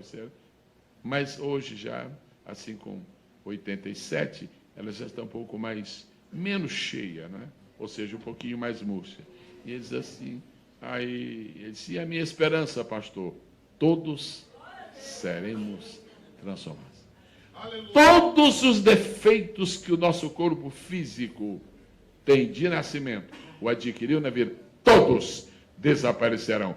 Você vai receber uma transformação tão linda que você vai ficar semelhante a Cristo. Nós nunca ficaremos igual ao Senhor, porque ninguém pode ser igual a Ele, mas seremos semelhantes. Semelhantes quer dizer parecido. Quem se alegra por esta promessa? Isso é escatologia pura. Agora eu quero repartir com os irmãos um pensamento. Vou lhe dar um trabalho de dizer, viu? Estou cansado de ficar parado. É o seguinte. Quando você estiver lendo os evangelhos, seja muito cauteloso, seja muito observadora. Tenha bastante argúcia e suficiente acurácia para ver o que Jesus está fazendo. Toda vez que Jesus faz uma coisa hoje, essa coisa que ele está fazendo hoje, não termina hoje. Ele está fazendo uma coisa hoje, de olho no futuro. Não sei se o meu irmão aqui compreendeu isto que eu falei. Compreendeu? Compreendeu isso que eu falei agora? Então, repita para nós aí, por favor. Explica para eles aí. Esse último que eu falei aqui agora. Pegou no livro de Estrai. Então, o que acontece? Toda vez que Jesus faz alguma coisa hoje, quando ele termina de fazer, não terminou. Ele está preparando um fundamento para alguma coisa que ele vai fazer. Faça assim comigo. Você captou na câmera? Bonito isso, né? Isso é tão... Eu admiro isto, admiro tudo em Jesus, mas isso, pastor Marcelo, isso me admira especialmente em Jesus. Jesus nunca fez uma coisa que é conclusiva em si mesma. O senhor quase está dizendo, pastor, deu uma prova, não é isso? Deu uma prova. Não, mas é bom para... Não? Isso. Vou atender o seu pedido. Jesus, como homem, como Deus não, mas Jesus como homem passou algum tempo pensando, onde eu vou fazer o meu primeiro milagre? Um direito dele como homem? Onde vou fazer o meu primeiro milagre? Podia ser um leproso, porque os leprosos, que a lepra é símbolo do pecado. Tanto que o primeiro milagre específico relatado no Novo Testamento, Mateus 8, é a cura de um leproso, mas não é o primeiro milagre cronologicamente. Onde eu vou fazer o meu primeiro milagre? Jesus disse, eu vou imitar meu pai. Eu vou imitar meu pai. Achei, já sei o que vou fazer. Eu vou esperar uma oportunidade para fazer um milagre relacionado com a família. Porque o primeiro milagre que meu pai fez relacionado com a humanidade foi na área da família. O primeiro milagre que ele fez na vida de Adão foi produzir Eva. Meu primeiro milagre também vai ser uma festa de casamento. Olha que sintonia entre o pai e o filho. Quem é que diz amém? Amém? É uma linda harmonia, uma linda sintonia. Então já está decidido que ele vai imitar o pai. Mas ainda não cheguei àquele ponto de ele fazer uma coisa hoje. Por hora ele está pensando no passado e agora pensando no futuro. Ele disse, meu primeiro milagre vai ser numa festa de casamento. E eu queria perguntar a ele agora, Senhor Jesus, o senhor não leva a mal eu estar conversando com o senhor uma coisa dessa? O senhor me conhece, eu sou fraco mesmo. Por que o seu primeiro milagre vai ser numa festa de casamento? Aí ele diz assim, meu filho, está escrito no livro sagrado que quando eu começo, que ele é Deus, quando eu começo uma coisa, eu já conheci o fim. Está escrito que quando eu faço o princípio de uma coisa, eu já fiz o fim. Meu primeiro milagre vai ser numa festa de casamento, porque o meu último milagre antes de entrar na eternidade com a minha igreja será uma festa de casamento chamada Bodas do Cordeiro. Entendeu agora perfeitamente? Jesus está olhando para a noiva. Quando Jesus olhava para aquela noiva em Caná da Galileia, eu penso que ele está olhando para a noiva. O senhor também pensa que ele está olhando para a noiva. Estava olhando para nós. Esse meu primeiro milagre vai ser por causa dessa noiva, mas o meu último milagre vai ser por causa da outra noiva, outra. E você é convidado para as bodas do Cordeiro. Deus te ajude, meu irmão. Deus te ajude, minha irmã. Vai ser coisa grande, vai ser coisa maravilhosa. Aí o irmão me pergunta, mais alguma coisa, pastor Gesiel? Sim, tem mais alguma coisa. Quando ele faz uma coisa hoje, ele está pensando aqui no dia de amanhã. E ele decide, sabe, o meu primeiro milagre vai ser um milagre, não vai ser milagre de cura. O meu primeiro milagre não vai ser milagre de multiplicação. Sabe, o meu primeiro milagre vai ser de transformação. Sabe por quê? Porque o último milagre que eu vou fazer com a minha igreja, Paulo disse, e nós seremos. E nós seremos. Ele começou, agora usa o verbo no gerúndio, ele começou transformando, ele vai terminar transformando. Ele começou numa festa de casamento, ele vai terminar numas bodas, numa festa de casamento. Você pode aplaudir a pessoa dele agora?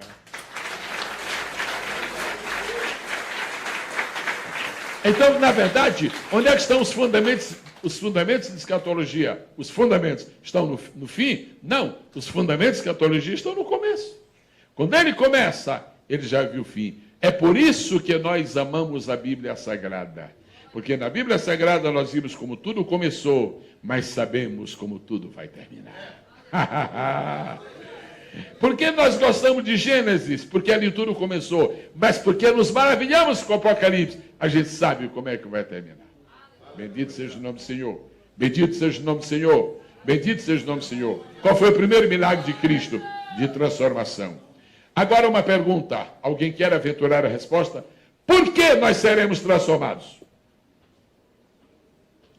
Se nós não formos transformados, nós vamos continuar nos parecendo uns com os outros. O senhor, quando eu olho para o senhor, me lembro de um irmão que eu conheci lá em Boston. Eu não, acho que não é o senhor, não. Não? Nunca morou lá? Mas é igualzinho o senhor. Eu me lembro também de um meu que eu conheci no Rio de Janeiro, parecido com o senhor. O senhor sabe por que é que nós nos reconhecemos? O senhor sabe por que é que nós, quando vemos uma pessoa pela primeira vez, temos uma certa simpatia ou não temos? O senhor sabe por que é que a gente vê uma pessoa hoje e amanhã nem se lembra, e vê uma hoje e nunca se esquece? A gente não esquece as pessoas que se parecem com alguém que nós já conhecemos. Porque toda pessoa é um ponto de referência. Eu olho para uma pessoa e se me lembro de outra pessoa que se parecia com ela, digo, aí eu não me esqueço dela por causa da outra. Passou por este mundo uma pessoa que não tinha isso. O nome dessa pessoa é Jesus. Não sei se você já ouviu dizer isto. Tem muita coisa que a gente nunca ouviu dizer. Também nós vemos pouco, né? Se tivesse vivido 500 anos. Jesus não se parecia com ninguém. E agora eu vou dizer uma coisa que eu vou até lhe pedir um favor. O senhor não se escandaliza com o que eu vou dizer, não. Viu? O senhor promete não escandalizar. É o seguinte, se o senhor visse Jesus hoje de manhã, hoje pela manhã, se o senhor visse Jesus ali, cumprimentasse, muito prazer, Rabi da galera, e o senhor fosse embora, daqui a 3 dias, se o senhor passasse por ele na rua, o senhor não reconheceria. Já havia pensado nisso? Jesus tinha um rosto que não lembrava ninguém neste mundo. Isso está escrito na Bíblia. Isaías 53. Não tinha parecer. Quer dizer, não se parecia com ninguém. E não adiantava, as pessoas não se lembravam dele. Deixa eu lhe dar 3 provas bíblicas. Ele ressuscitou. Maria Madalena estava à beira do sepulcro. Viu aquele homem e disse assim, o senhor é o jardineiro, não é? Aí ele falou assim, Maria, como é que Maria Madalena, tão íntima de Jesus, não reconheceu Jesus? Não tinha parecer. A questão da formosura era por causa da cruz. O parecer era por causa do rosto. Tinha outro exemplo. Quando foram prender Jesus, Judas, na frente daqueles vagabundos lá querendo prender Jesus, e disseram assim, fala para nós quem é ele, que é para a gente poder prender. Aí Jesus disse assim, eu estou todos os dias no templo e vocês não me conhecem. Não é interessante isso? Mais um caso da Bíblia. Jesus ia no caminho de... conversando com ele, papapá. Então, nem aí, não sabiam que era Jesus. Só reconheceram quando Jesus deu graças. Ele não se parecia com ninguém. Aquele irmão está querendo me fazer uma pergunta. Não é? Eu sei qual é a sua pergunta. Mas por que, pastor, que ele não se parecia com ninguém? É para nós, quando formos transformados, podermos nos parecer com ele. Se ele se parecesse com alguém, era aquele alguém que ia levar fama. Ele não se parece com ninguém, que é para nós podermos nos parecer com ele. 1 João 3, nós seremos semelhantes a ele. Quando Satanás dá uma olhada neste versículo, ele fica apavorado. Ele odeia você, ele quer derribar você, ele quer fazer você cair, porque ele sabe o que é que espera você. Você e eu seremos parecidos com o Rei da Glória, com Jesus de Nazaré, com o nosso maravilhoso. Irmãos, isso é para dar glória a Deus quente mesmo. Nós nos pareceremos com ele. Quantos o aplaudem por sua misericórdia?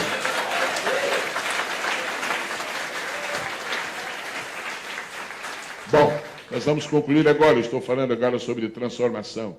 Digam após mim, por favor. Seremos transformados para nos parecermos com ele.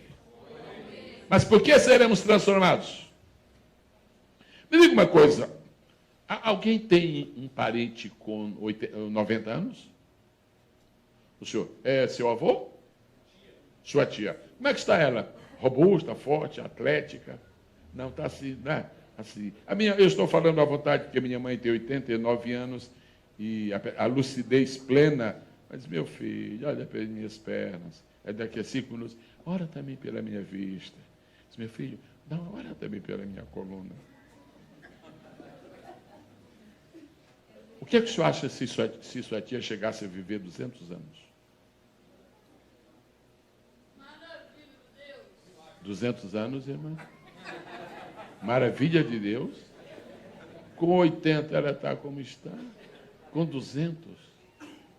Quem é que aguentaria viver 200 anos, irmão, tomando Coca-Cola? Não aguenta. Quem é que aguentaria viver 200 anos, irmão, comendo alface com agrotóxico? Quem é que aguentaria viver 200 anos comendo frango com hormônio injetado? Quem é que aguentaria viver 200 anos tomando água mineral que, na verdade, é torneiral? Ninguém aguentaria. Nós íamos definir, nós somos os verdadeiros brutos aí, vermes. Aí a nossa vida encurta. Sabe por que nós temos que ser transformados? Para poder viver no reino da imortalidade. Bradem comigo, eu serei transformado. E então viverei no reino da imortalidade. Com esse corpo que você tem aí, você nunca vai... Não, Deus me livre de viver a vida toda. Eu conheci um moço de 100 anos que dava até pena. Não. Agora, naquele outro corpo transformado, você vai viver. E viver, e viver, e viver, e viver. A escatologia está dizendo que nós viveremos no mundo da eternidade. Terceira razão, falem comigo aí, por favor. Seremos transformados. Como resultado final da obra da redenção. Só diga sim ou não. Agora depende do seu sim ou do seu não. A gente sabe se a coisa é grande ou pequena. Seu espírito está realmente tomado por Deus? Você tem dúvida? Você não é o Gastão? Então, não. Seu espírito está realmente tomado por... O meu está completamente. Eu sei como é. A gente tem receio... Seu espírito está tomado por Deus? Sim. Sua alma está tomada por Deus? Sim. Seu corpo? Se estivesse totalmente tomado, não sentiria febre, não teria caroços, não teria nada. Ok, diga comigo. Já aconteceu a redenção do meu espírito. Por isso que você fala em línguas. Por isso que você... visões de Deus. Isso é coisa... Já aconteceu a redenção da minha alma. Mas ainda não aconteceu a redenção do meu corpo. Por isso que a gente tem que se transformar. Por isso que nós temos que ser transformados. Transformados. Quando nós formos transformados, Deus vai dizer assim: está consumada. É a segunda e última vez que vai se falar no mundo. Está consumado. A primeira vez foi quando ele conseguiu a redenção da nossa alma. Está consumado. Agora, a segunda vez e a última vai ser o arrebatamento. Por isso que a trombeta vai tocar. Se você interpretar o toque da trombeta, ela vai dizer: está consumada a redenção. Aleluia! Quem espera esse momento com alegria, diga amém. Alguma pessoa que, por acaso, já viu um leproso em alto estado de decomposição? Alguém já viu? Ninguém? Não tem nenhum leprosário no estado do Espírito Santo? Okay. Já ouviram falar de como fica um leproso? O senhor já ouviu falar que um leproso pode perder o nariz? Pode perder a orelha? Pode perder os pés? E vai perdendo. O que é que sobra? Sabe como se chama isto? Cientificamente e biblicamente também chama-se corruptibilidade. Ou seja, a vulnerabilidade do corpo. O corpo se corrompe. Uma enfermidade vem e vai sugando. Isso chama-se corruptibilidade. Sabe por que a gente tem que ser transformado? Para nós recebermos uma roupa de incorruptibilidade. No céu você vai ter um corpo que nunca enfraquecerá. No céu você vai ter uma roupagem que nunca envelhecerá. E quando aquilo que é corruptível se revestir da incorruptibilidade, e aquilo que é mortal se revestir da imortalidade, então vai se gritar: tragada foi a morte na vitória. Onde está a morte, teu aguilhão? O que nos espera a partir do dia do arrebatamento, este maravilhoso presente de Deus, incorruptibilidade. Se alguém quer ver isto, só para anotar, 1 Coríntios 53 e 54. Agora, seremos transformados em um momento. Os irmãos sabem por que é bom haver sempre um milagre? Sabe por que é bom sempre haver um milagre? É bom. É bom sempre a gente estar ouvindo falar no milagre. Pastor, eu recebi um milagre. O Senhor Jesus curou. Eu estava com um dente aqui. Amém. Qualquer milagre é milagre. Pastor, eu sofri da coluna. Jesus fez milagre. A igreja não pode perder. Sabe por quê? Os milagres que nós recebemos hoje são um treinamento. O coral para cantar tem que ensaiar. A banda para executar tem que ensaiar. Nós precisamos ensaiar. Nos milagres que acontecem hoje, nós estamos ensaiando. Quando você crê no milagre, você está ensaiando. Você está preparando sua alma. Mas preparando sua alma para quê? Para você acreditar no último milagre. Qual vai ser o último milagre? Se você não crê no milagre pequeno, como é que você vai acreditar no grande? E qual vai ser o grande milagre? Nós seremos arrebatados num momento. No abrir e fechar de olhos. As pessoas que duvidam que Jesus curou um paralítico, as pessoas que duvidam que Jesus curou um surdo, como é que elas podem acreditar que todos os crentes deste mundo vão ser transformados num momento, no abrir e fechar? A senhora me faz um favor, irmã? Abre e fecha seu olho. Abra. Já fez. Mas foi rápido demais. Olha, acreditar que nesse espaço de tempo todo mundo vai ser arrebatado, isso é uma questão para crente. Meu irmão, acostume-te com os milagres. Crê neles e vai treinando, porque o último milagre está chegando. O último milagre está vindo. O milagre maior, o milagre terminal, o milagre com o qual o Senhor encerrará o ciclo dos milagres aqui na terra. Agora eu quero concluir dizendo para os irmãos as considerações finais sobre a igreja do arrebatamento. Como eu não vou desdobrar o assunto, eu vou pedir que os amados repitam após mim. Nós vamos falar só uma vez. A igreja do arrebatamento. Vamos fazer uma coisa? Vamos falar mais forte. Eu não ouvi sua voz. Não ouvi. Vamos falar. A igreja do arrebatamento. Eu ouvi essa voz. Será uma igreja diligente. Você e eu estamos sendo convidados para sermos uma igreja diligente. Agora eu vou falar paternalmente, porque eu não posso doutrinar, não devo absolutamente dizer nenhuma palavra, mas eu tenho o direito bíblico de aconselhar, de dar uma opinião no Senhor. É o seguinte, não seja um crente morno, porque a igreja que vai subir não vai ser morna. Não deixe que o espírito de desmotivação venha sobre sua vida. Pastor, sabe, estou tão desanimado hoje, acho que hoje eu não vou ao culto, não. Tem alguém de fora aí? Não, acho que eu não vou ao culto hoje, tá? Não seja. Os crentes que o Senhor Jesus quer arrebatar tem que ser crentes de fogo. Tem que ser crentes animados. A Bíblia diz que os filhos das trevas são mais prudentes. E essa palavra prudente, ela tem 3 significados na língua grega. E um deles é entusiasmados.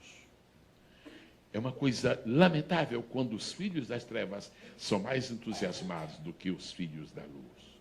Eu queria repartir com os irmãos este pensamento aqui agora. A igreja que o Senhor Jesus quer arrebatar tem que ser uma igreja entusiasmada. O teu entusiasmo, irmão, o teu entusiasmo, irmã, é uma afronta ao teu inimigo. O teu entusiasmo é uma resposta do céu às perseguições do inferno. Satanás, o dinheiro na carteira está pouco, mas eu estou entusiasmado. A minha fé e o meu amor estão firmados no Senhor. Estão firmados no Senhor.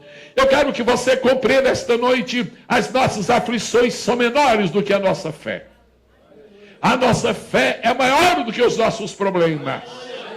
A nossa esperança é maior do que as nossas tribulações.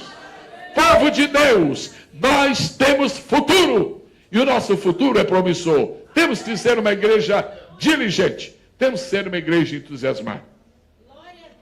Quando dois times estão em atividade lá no estádio e um faz o gol, geralmente tem duas torcidas, né? A torcida de um time, a torcida... não sei se dá para ver um campeonato aí com torcida só de um lado. Quando faz um gol, fique à vontade. Quando faz o gol, o que é que o povo faz? Como é que o povo faz? Grita gol. Não gritou. Gol! O cidadão faz o gol com o pé. Escuta só. O cidadão faz o gol com o pé e todo mundo grita gol com a boca. Não é verdade? Os filhos das trevas são mais entusiasmados. Por que quando Jesus salva uma alma, nós não fazemos o que o povo lá faz, quando o seu time faz? Porque a gente não vibra quando acontece um milagre. O que está acontecendo em alguns lugares que Deus está fazendo maravilhas e a igreja está murcha, a igreja está quieta? É porque algum vento está soprando contra nós? Não. Deus está dizendo para nós que devemos ser diligentes. Eu declaro em nome do Pai, do Filho e do Espírito Santo, a igreja que vai subir, ela vai ser mais entusiasmada do que a igreja primitiva.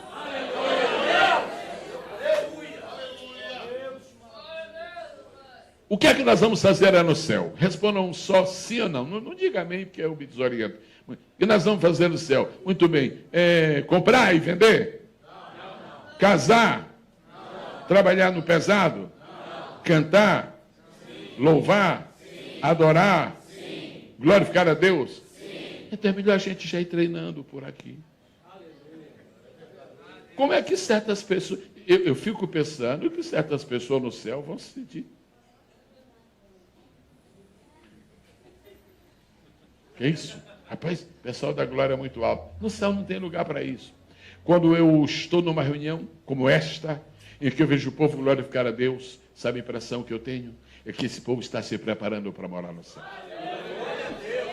Os pecadores matam porque estão se preparando para morar no inferno. Os pecadores xingam porque estão se preparando para morar no inferno. Os pecadores mentem porque estão se preparando para morar no inferno. A igreja glorifica porque está se preparando para morar no céu.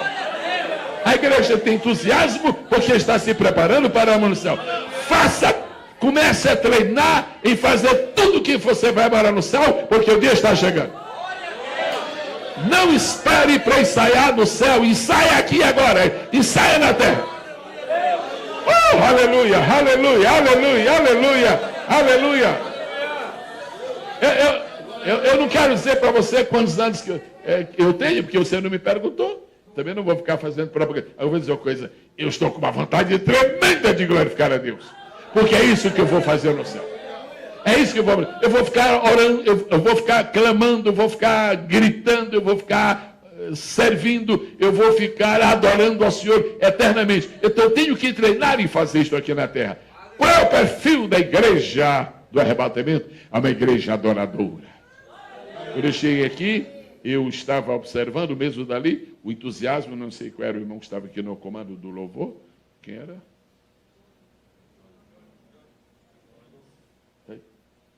Alô? Onde é que ele está? Onde? Deus te abençoe, meu filho. Vem cá.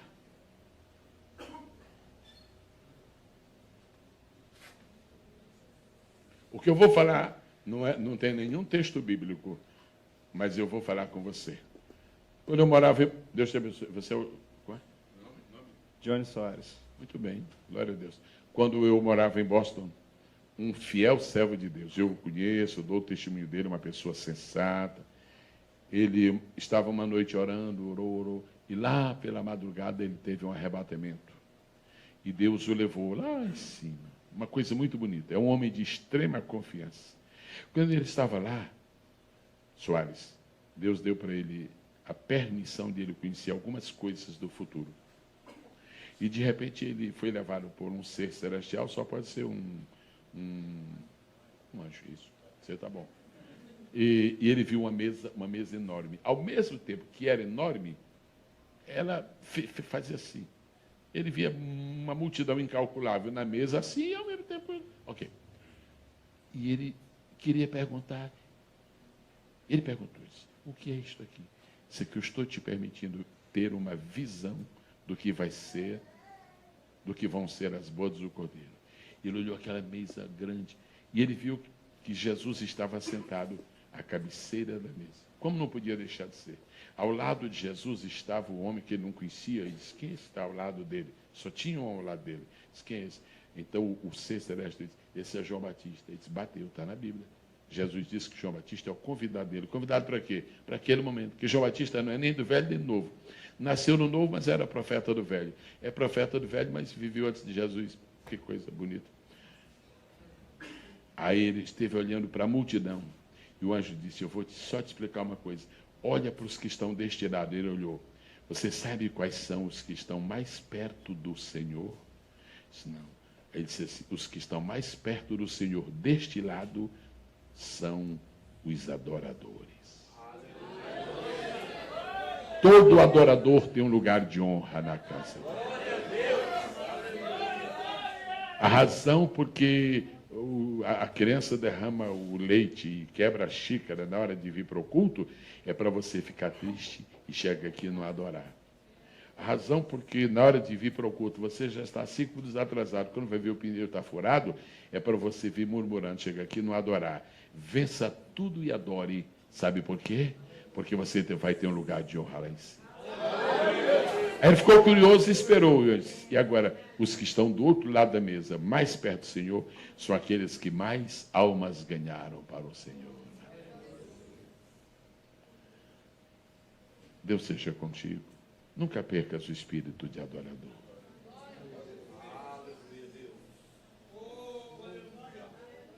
Deus conhece a tua vida. E Ele sabe de coisas que só tu sabes. Crises, por exemplo. Olha para mim, por favor. Olha para mim. Olha para mim. Isso. No dia 27 de março deste ano, tu tiveste crise forte, pesado. E no dia das crises é uma coisa séria. Vem uns pensamentos esquisitos. Tá? Deus te deu vitória. Eu ministro sobre ti nesta noite o espírito de um adorador vitorioso. A única pessoa que sabia que tu precisava desta palavra não saiu deste lugar. É o Senhor Jesus. Recebe uma força nova. E dá tudo o que tu puderes na adoração. Porque a igreja do arrebatamento tem um perfil. É uma igreja de adoradores. Algum parente do Johnny aqui? O senhor é o quê? Primo. Deus está dando uma renovação interior para ele. É coisa que só Deus sabe. Aleluia. Uma última palavra que eu estou recebendo de Deus, mas eu preciso que tu olhes para mim, por favor. Olha para mim. Já ouvi dias, noites, que tu chegaste aqui. Na opinião das pessoas que estavam aqui, era a mesma coisa. Mas tu sabes como é que tu estavas louvando. Alma angustiada, entristecida. O Senhor está dizendo hoje que o perfil da igreja que vai subir é este. Teu espírito de adoração está acima dos vales e das montanhas. Oh, aleluia. Oh, aleluia. Quando o teu pastor ministrar sobre ti esta noite, um orvalho do céu dominará a tua vida. O rabacassurian daralechei daranabá, o rashi, e rabacachei daranamagás, o rabagachian daralamagás, sirian daralabahás. A senhora que está aí, por favor, sua roupa parece que é lilás. É lilás? Fique de pé, por favor, amada irmã. Não precisa sair do seu lugar. Eu só lhe peço a gentileza, põe a mão no seu estômago agora, porque estas coisas que têm aparecido aí, começou com uma azia e agora está meio complicado, né? Está consciente disso, não está? Está. Senhor Jesus, Senhor Jesus, faz um milagre na vida da tua serva. Agora! Receba seu milagre, sua bênção. O perfil da igreja que vai subir. Uma igreja que tem milagres por causa do milagre maior. Uma igreja que adora, uma igreja diligente, uma igreja motivada, uma igreja de poder, uma igreja de fé, uma igreja de ação, uma igreja de unção. Vamos estar de pé no nome precioso de Jesus. A igreja, o perfil da igreja que vai ser arrebatada. É uma igreja santa. Diga, uma igreja santa. Uma igreja preparada. Uma igreja comprometida com a palavra. Uma igreja cheia de poder. Você é daqui desta igreja, meu jovem? Sim, você que leva a tua mão. Não? Posso saber qual é a sua igreja? Ok. Vem aqui, por favor.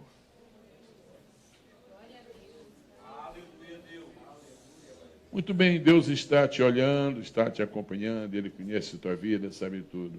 Quanto àquele propósito que está no teu coração muito forte, a palavra de Deus é a seguinte: espera mais um pouquinho, tá bom? Espera mais um pouco, porque o tempo de Deus é o segredo do nosso sucesso. Espera mais um pouco, não te precipites, não faça nada sem ter a confirmação. E na hora que chegar o momento certo de você tomar a sua decisão, Deus vai te dar um sinal. E quando Deus dá o sinal, a porta se abre, a gente entra por ela. Amém? O Senhor seja contigo grandemente. Vai nesta tua força. Bênção de Deus para a tua vida. Tem uma irmã que está olhando, ela olhou para mim agora. Eu estou conseguindo vê-la. Parece que todo mundo combinou para. Seu cabelo está assim. Aqui. Isto, já viu isso? Levante sua mão, por favor, Sam. É desta igreja aqui. Vem cá, por favor. O perfil da igreja que vai ser arrebatado. O perfil da igreja que vai ser arrebatado. O Senhor Jesus me ordena que Ele dê um texto da Escritura Sagrada.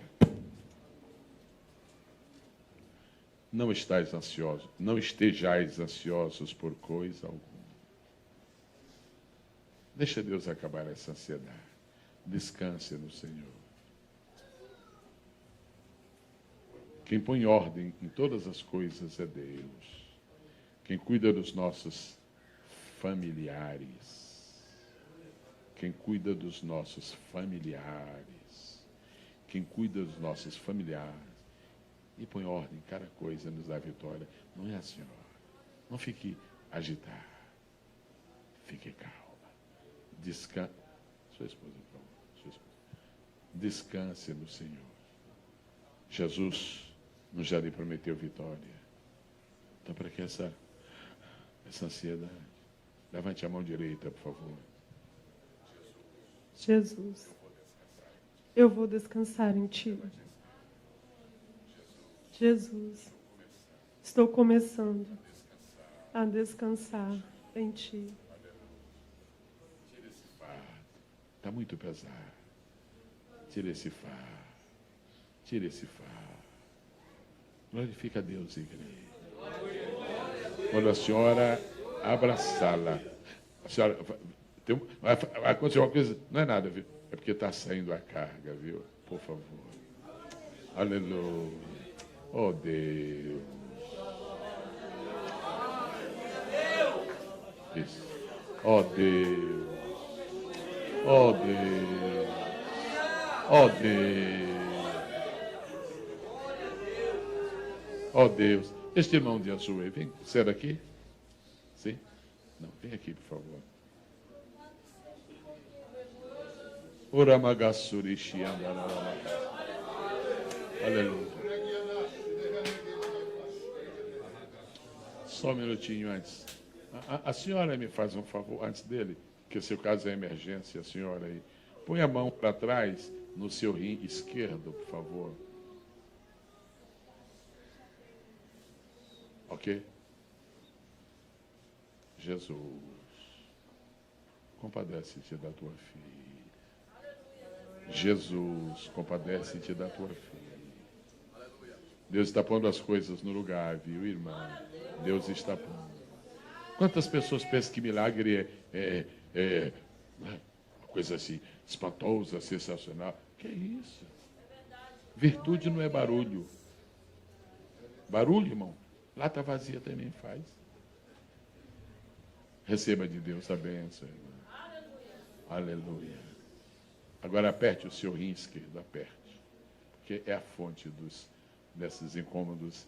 É aí, nasceu aí. Jesus, eu uso a tua autoridade para declarar o teu milagre. Amém. Ah, me dê sua mão, por favor. O que é que está lhe impedindo de ser um ganhador de almas? O que é? Jesus não te chamou para isso. Não já falou 2 vezes contigo que tiveram ocupado. Como é que você está olhando para um lado, olhando para outro? 2 meses atrás, que pensamento bobalhão que você teve de desistir. Que é isso? Aí está vindo um renovo do céu para a tua vida.